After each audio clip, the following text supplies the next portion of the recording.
Today's video on the Boss, I'm going to be doing a couple goals here today. One being the heater box, set the dash in, and wiring. So I'll show you a little how-to on restoring your heater box assembly in a 6970. Setting the dash in, show you what should go in before the dash goes in, which the main one being the heater box, the pedal assembly, the big stuff that you don't want to weasel around your dash when you're setting it in. I can show you where I'm at currently with the front end here. Firewall insulation is in. I have my power cable, being a Boss429, it runs a battery cable from the front to the back because the battery's in the trunk. All the pedals are in, done, greased up, everything's cleaned up. The vents for the sides that go behind the kick panels, that stuff's in. So there's not really any other major big pieces, the biggest one being the heater box, which takes up this whole side of the pedal assembly, especially once you put the ducting onto the main box assembly, and then you can set your dash in place to cover all that stuff up and then work around that and get that stuff together. But everything's coming along here pretty good. Just trying to get big pieces out of the way, little by little. Dash ready to go in. Wiring set in place, all of my switches are in. Dash is painted. So this is the way that I would recommend to do it, is to assemble all that stuff there before it goes in the car. It's just easier to work around and get it right. So here's where we're going to be working today. First, heater box. I had taken everything apart, cleaned it, blasted things, painted. I paint the whole assembly. The box, you can see everything's cleaned up, ready to go. There's more pieces than what you think. So what I'll be doing first is gluing all of my foam insulation pieces onto the pieces that need it and let them tack up and dry before I set everything together, assembling the motor to the squirrel cage and putting the heater core in before everything's closed up. And then I got the heater box plenum and also the dash plenum here, which I actually fixed. I just got to throw a little bit of paint on it. The ear was cracked off, so I JB welded that on, and also have new heater hose with the red striping for this car, which is correct. So let's get started putting this together so we can get it in the car. So what you'll see me do here is I'm using 3M Super Weather Strip adhesive, putting it on both sides, the side that's going to stick down, obviously, and then the piece that it's mounting to. Let it tack up, stick it on, and this stuff sets up pretty quickly. That I can keep moving forward and get this together pretty quick. But there's a handful of pieces that you need to know where they go. But everything that's in the rebuild kit you'll need. Two larger ones being on the flap inside this triangle box, goes on either side. These straight pieces, the thin ones are going on this top because that's going to mount onto the surface on this upper box. This one is going between the box and the bottom of the metal assembly. It has the two holes in it that are going to be your through holes that screw this into the main box there. And then these different shape pieces, which are going to go on the sides here, like that, on both sides, and they get glued on. And the last two that need glued are going on both sides of your heater core. One is going on the actual box itself here, which is the one that you need the hole located for the heater core hole going out of the box. And then the other one is just going to go on the metal trim. There's a metal trim here that goes into this side. That's just going to glue onto there, that the heater core is going to rest on there, and it's going to get sandwiched in between this one, so it's closed in there. So that's what you'll see me here do, and fast forward, glue all that together before we get to the next step.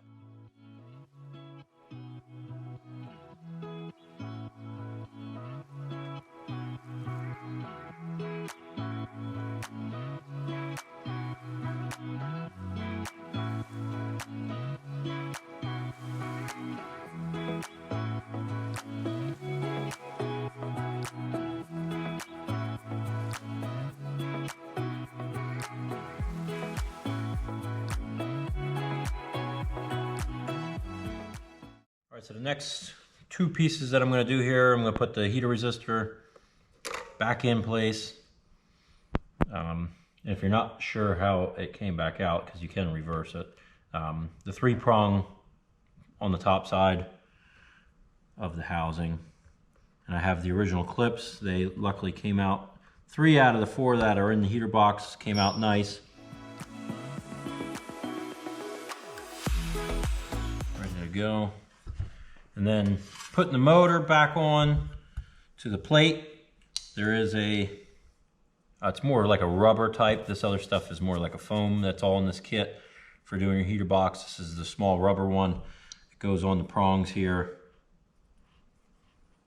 the studs.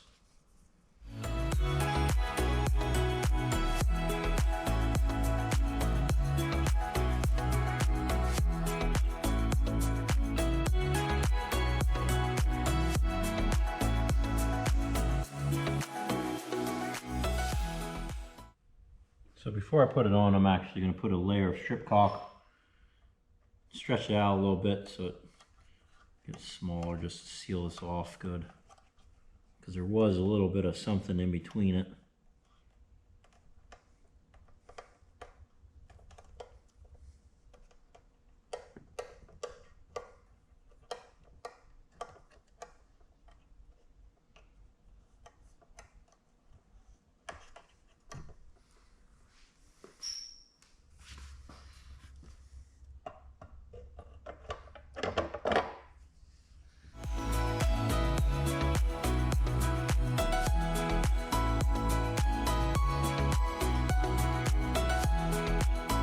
What I'm ready to do is put the heater core inside the big part.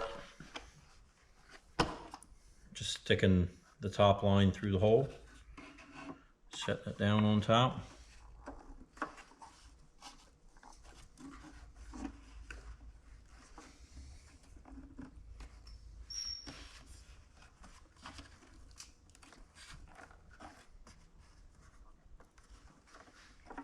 And then the top enclosing part.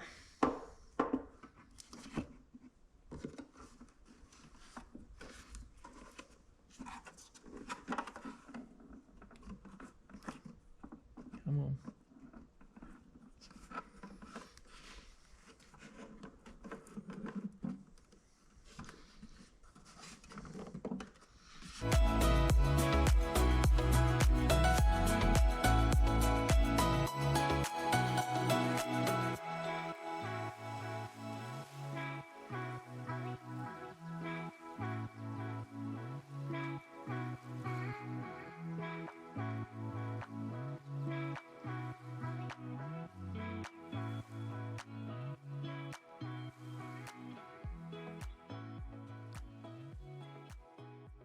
So the heater box is ready to go into the car.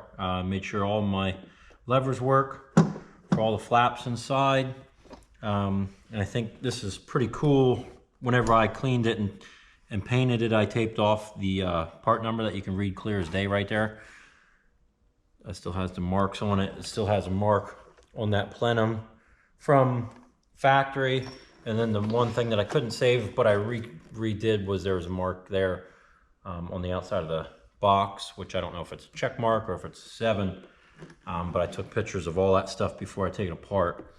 So it goes back to how it was leaving day 1 at the factory. So next thing I'm going to do is I have my AMK hardware kit to mount it on the firewall side. I'm going to feed it up to there, and then I'll be able to do heater hoses. I'll run them through the firewall, put them on the core, and the only real bolt inside here on the inside of the car is the one that's bolting it right here to the bottom side of the cowl panel. So I'm going to go ahead and stick it in the car and mount.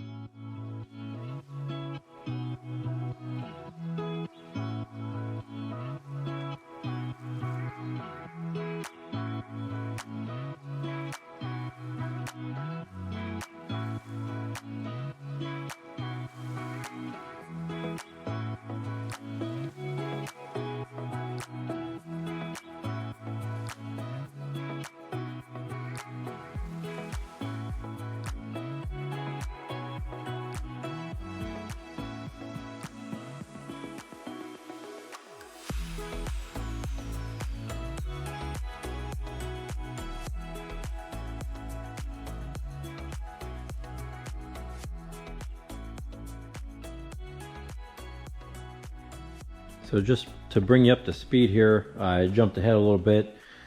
Did some things here and there all around, but wanted to get ready to put the engine in place, which is going to be the next video. So I wanted to put the steering column in, paint that up, but all the dash is in for the most part. I'm working on the center there, putting the radio, heater controls, parking brake is in, ran some of the wiring, heater cables are hooked up and all that. Did the sail panels in the back, glued them in place because they got to be done before the back glass goes in. And that's actually the original seat out of the car. I cleaned it up.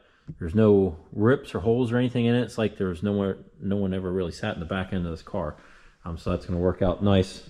Just to use the original seat. Back end, everything's pretty much buttoned up. Back bumper's on. It's just a matter of pulling the trunk lid off, doing the letters and the gasket.